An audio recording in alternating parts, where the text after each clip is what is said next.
Как вы знаете, 1 марта 1953 года умер Сталин, и перевернулась еще одна страница истории. Наступила так называемая хрущевская оттепель.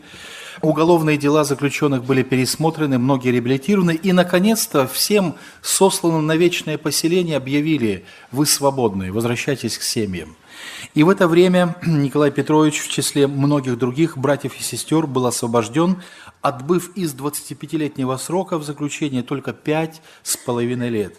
В 1956 году он уже направился опять в Ташкент. Вот посещали они вместе с супругой, в том числе и Куйбышевскую общину. На этой фотографии запечатлен автор книги «Виродовый бездник» Грачев. Мне сказали, что здесь же есть на этой фотографии композитор Вениамин Крейман, который написал музыку на песню «Пред вам Христово цветущее племя». Николай Петрович по просьбам верующих выехал для служения среди марийского народа в 1957 году, где прожил более года. Господь благословил пробуждение среди этих людей, и некогда маленькая община, она возросла заметно, среди которых была и марийская молодежь, старцы и старицы. Пришлось многих крестить и принять в члены церкви, но и там поднялся ветер гонения. В 1958 году он возвратился в Ташкент, и он писал в своей биографии, что все желания, все стремление мое было направлено к тому, чтобы братство освободилось от тех уз, которыми были связаны многие верующие, чтобы братство вышло на свободу благовестия Божия. В то время две общины образовались в Ташкенте и освободились от инструкций и положений, которые мешали свободно проповедовать Господа Иисуса Христа. В числе этих отделенных была и моя семья. В 1959 году началась вторая пятилетка безбожия, которую объявил Никита Сергеевич Хрущев, глава государства нашего. И он обещал на съезде партии в 1959 году, обещал к 1964 году показать по телевизору «Последнего верующего». Началась мощная идеологическая пропаганда по всем каналам информационным и средствам массовой информации. Началась идейная война против всего святого, административные нажимы. Был написан майский указ в 1961 году, на основании которых верующих брали от станка и судили за тунеядство, и массами ссылали в ссылку из центральных районов в северные края. И в то время, когда враг подсчитывал, сколько еще гробов приготовить для церкви, в это время Господь приготавливал уже для церкви духовное пробуждение. Враг всегда кусает в пяту, чтобы получить очередной удар в голову. Так и случилось в 1959 году.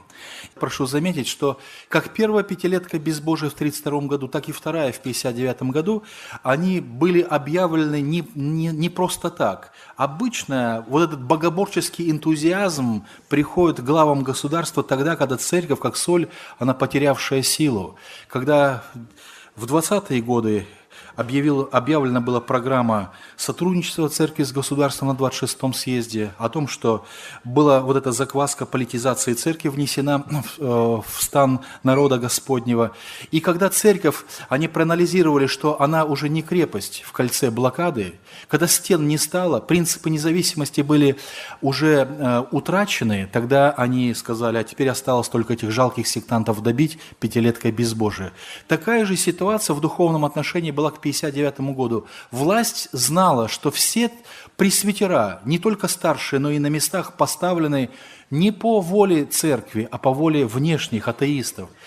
Это ставленники, которые готовы выполнять любые инструкции безбожников. Детей там нет, молодежь до 30 лет не крестит, там одни остались старики, и то малограмотные. И тогда у них пришел такой прилив вдохновения. К 1964 году покажем по телевизору «Последнего верующего». То есть тогда мир топчется по соли, когда она потеряла силу, друзья. И в это время Николай Петрович написал стих, в котором есть слова: «Стеною стальною полки боевые неверие ведет к вам на лютую брань». То есть, если мы не знаем этого исторического контекста, то нам не совсем будет понятен такой настрой или такая поэзия. В чем тут суть? «Вас грозно встречает последнее время, зовет на последний решительный бой». Если хотят показать последнего верующего, то это и последний бой, то есть это на грани жизни и смерти. Этот стих посвятил всесоюзному общению руководителей молодежи, которое прошло в ноябре 1960 года. Было решено, чтобы руководители молодежи с Украины, Молдавии, Белоруссии съезжались в Молдавию, а из Средней Азии, Сибири, России и Закавказья, чтобы ехали в Дедовск. И впервые на этих всесоюзных общениях христианской молодежи присутствовали старшие братья. В Молдавии там был Иван Яковлевич Антонов, а в Дедовске был Геннадий Константинович Крючков. И на совещании, когда руководителем молодежи был прочитан этот стих от Николая Петровича, всех глубоко тронул призыв в последнем куплете: «Вперед, не робея, на смену идите усталым борцам, не страшитесь креста, растите, цветите, плоды приносите, прекрасное в мире наследие Христа». Лишь спустя 12 лет этот стих был переложен на музыку, и он стал популярным, известным гимном христианской молодежи. Но надо сказать, что за все надо платить. И за этот гимн тоже заплачено. 7 лет заключения Николая Петровича. Главное обвинение было в этот гимн.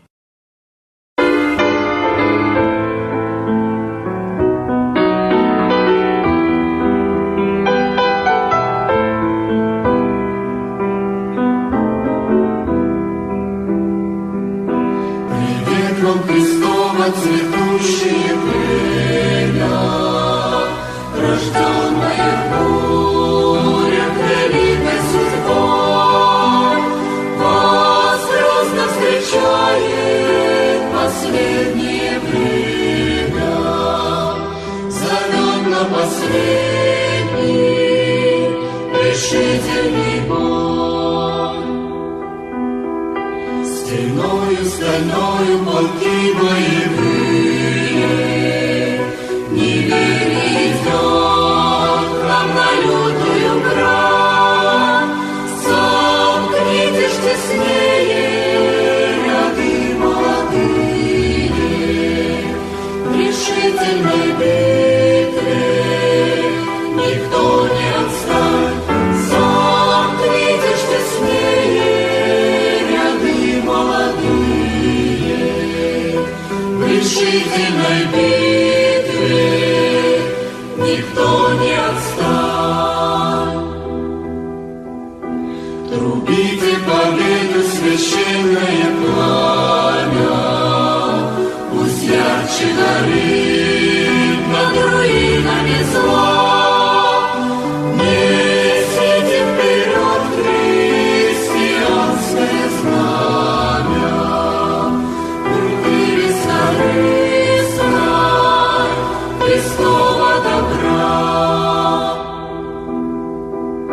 Сегодня сердца молодые пусть будут биение одно на груди у Христа, а завтра, быть может, кого и поднимут толпой разъяренной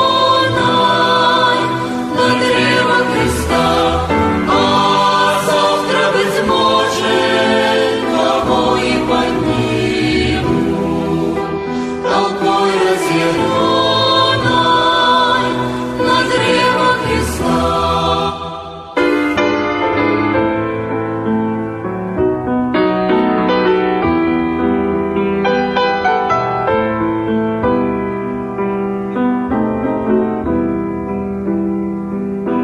Вперед, не робея, на смену идите, усталым борцам не страшитесь креста. Растите, цветите, плоды приносите, прекрасное в мире наследие Христа. Растите, цветите, плоды приносите, прекрасное в мире наследие Христа.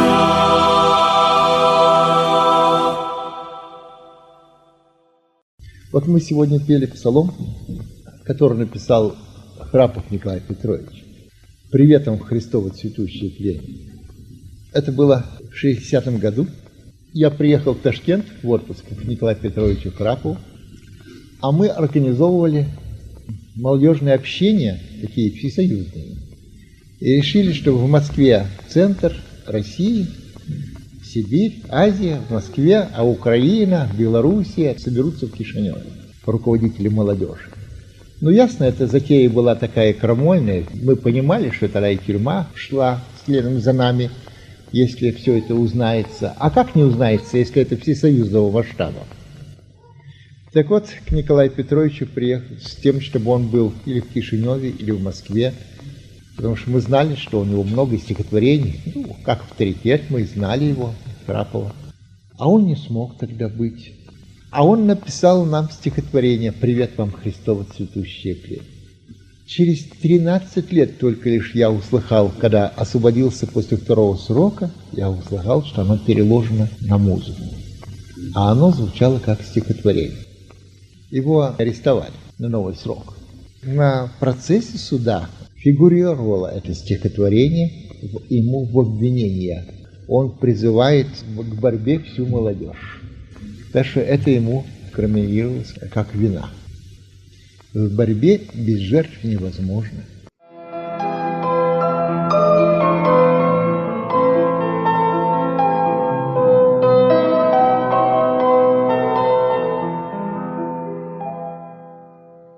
В 1961 году Геннадий Константинович предполагал формировать инициативную группу с привлечением Храпова. Дело в том, что он слышал его проповеди по записям магнитофоном, в то время были такие большие бобины, и его проповеди были распространены среди верующих. И слушая эти проповеди, он понял, что это смелый, мужественный, верный, стойкий и очень умный служитель.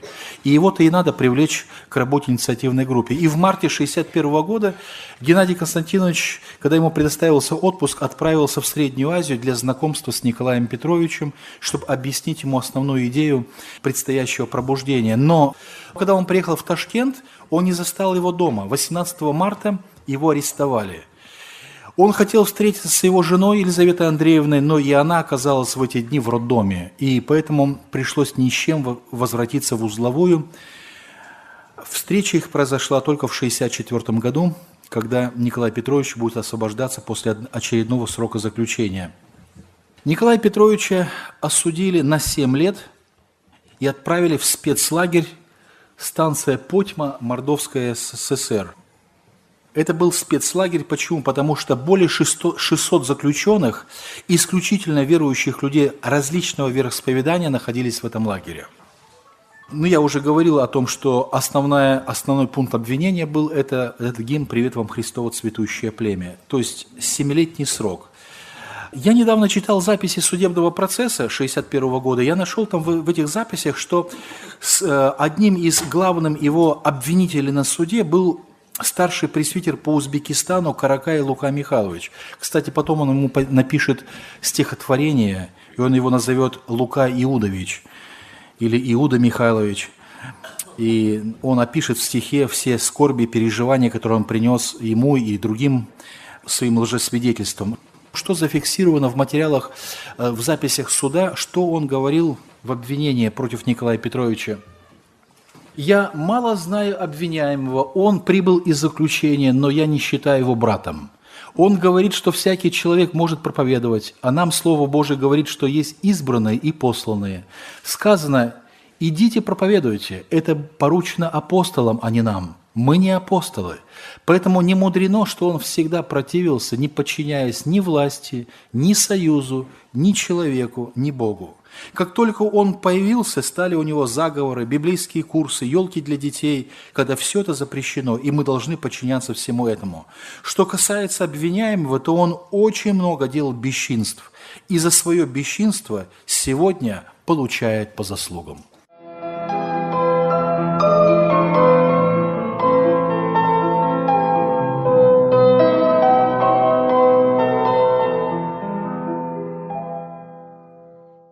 Находясь в вузах в это время, у Николая Петровича, как вы уже знаете, была семья, маленькие дети. И вот он написал в одном из стихотворений такие слова утешения своей подруге любимой. «Молись и жди, любимая подруга, придет конец разлуки нашей, верь, ты вновь откроешь для родного друга в родимый дом рукой своею дверь». Николай Петрович освободился досрочно в 1964 году. Что послужило причиной его досрочного освобождения? Смерть Хмары. Когда он был в Барнауле замучен в январе 1964 года и умер, Через 1,5 месяца был образован Совет родственников узников.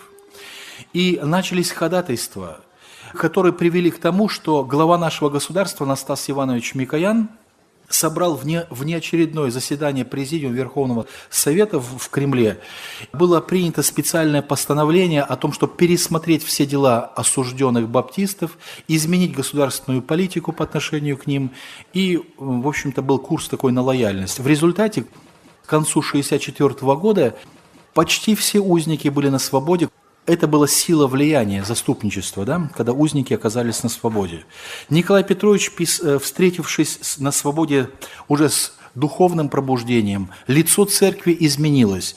И он писал в своей биографии, что милостью Божью в это время возникло движение среди верующих за свободу против заблуждений, который разработал Президиум всех Б в союзе с безбожниками. В душе я был глубоко рад этому движению.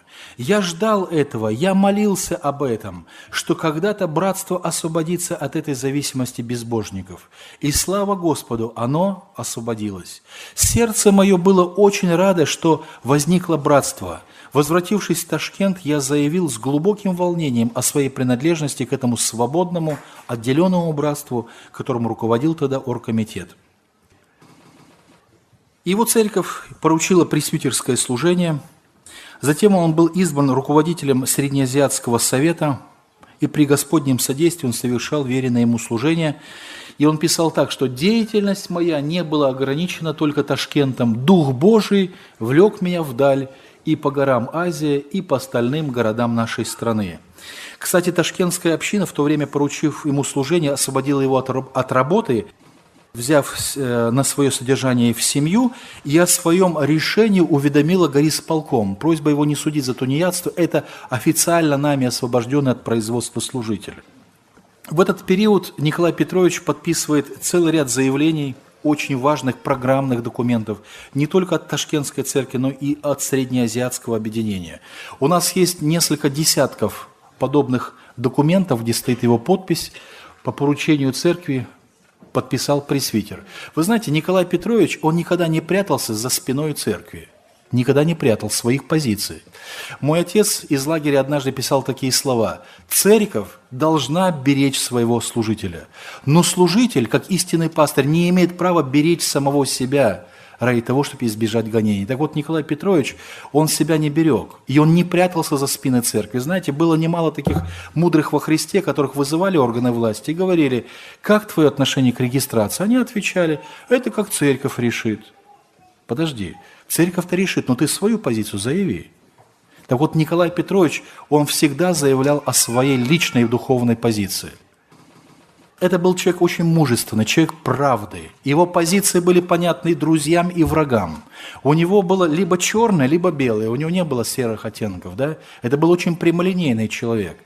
И то, что его подписи стоят под документами, адресованными в правительство в то время, это очень о многом говорит. Он попал в поле зрения гонителей. Учтите, что это был 1964 год, когда Хрущев обещал показать последнего баптиста, последнего верующего по телевизору. Конечно, его активность, она попала в поле зрения гонителей. И что?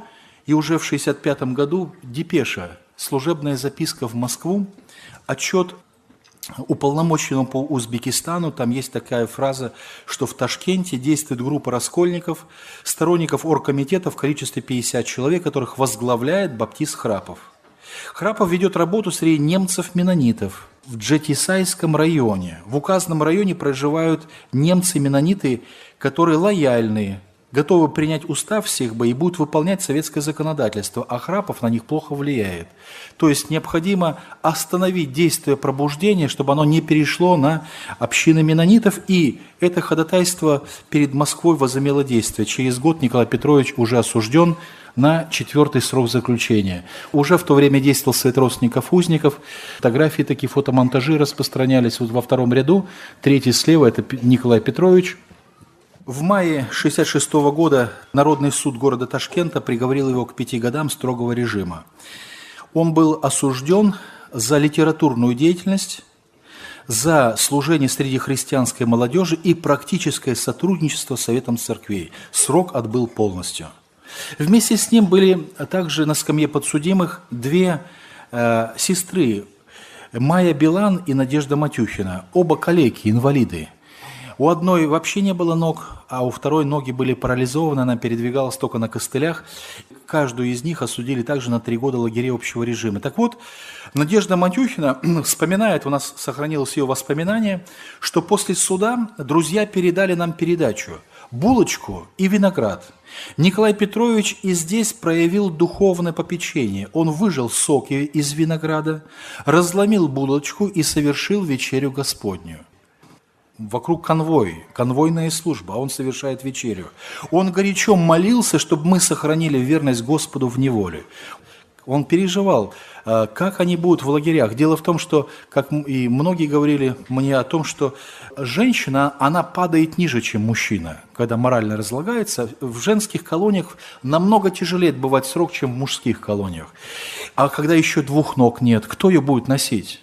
Нары, баня, этапы. Конечно, он сильно переживал, и он хотел вдохновить, предать в руки Господа вот этих 2 сестер. Свидетельство сохранилось о том, что именно Господь вот этих убийц, женщин, располагал к тому, что они их на руках носили. Они очень любили вот эту сестру Надю Матюхину, и Господь располагал их к тому, чтобы они служили ей. Это удивительная история. В 1966 году вот судили 2 сестер-инвалидов и 1 брата. Свидетельство сестры, что после суда передали передачу «Булочку, виноград». И они пожелали вспомнить хлебопреломление. А дело было так. Суд уходил на обед, они оставались закрытыми там при суде в комнату. Охрана охраняет. И когда она делает не одну попытку, чтобы передать продукты, очередной раз, когда она бросает эту котомку, она не долетает туда, до Николая Петровича. Майор Курбанов ее ловит на лету, бросает ее под ноги, и продуктов нет. И все-таки, когда теперь буквально перед судом, вот этот виноград получает, сама судья стала у двери, приносит эту котомку. Николай Петрович читает место по памяти наизусть, ввиду врагов ты приготовил трапезу нам. И говорит, мы помолимся, будем совершать вечерю. Сзади бежит конвой, подбегает сюда к судье и говорит, им не положено, они не имеют права. Она стала заслоном и говорит, я имею право. И когда Николай Петрович выжал вот это вино, помолился, попросил благословения, они трепета со слезами приобщились к воспоминанию страданий. И когда они потом благодарили Господа в молитве, судья тихо подошла и в дверь говорит им одно очень важное слово – «крепитесь». И снова повторила «крепитесь».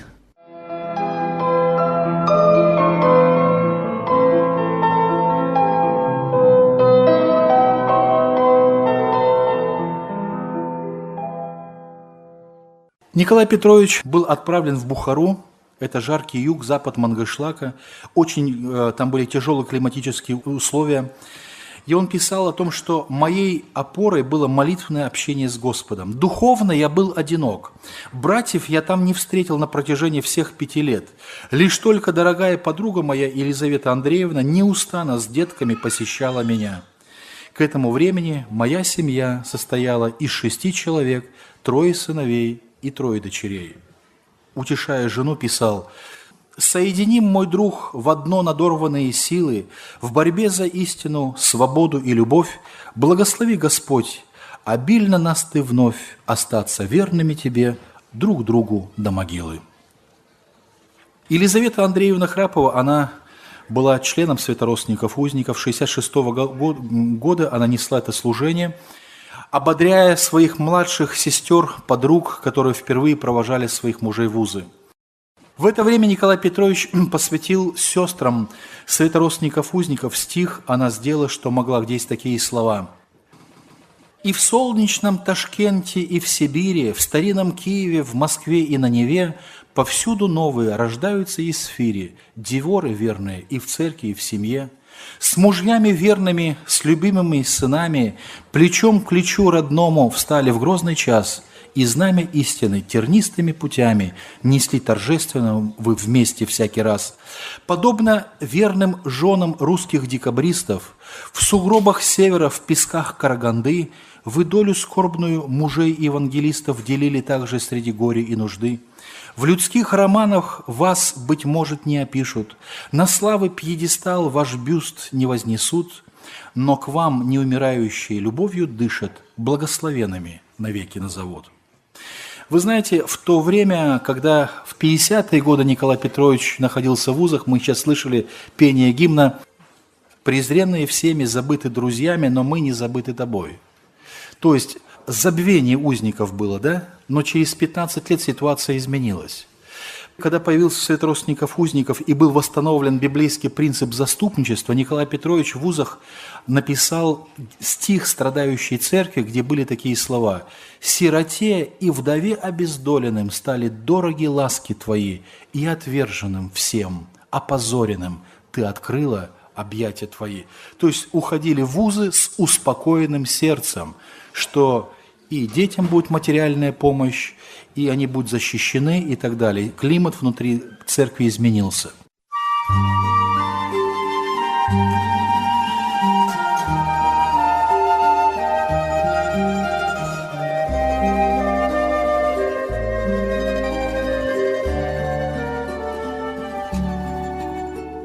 Святая Церковь, о тебе предания,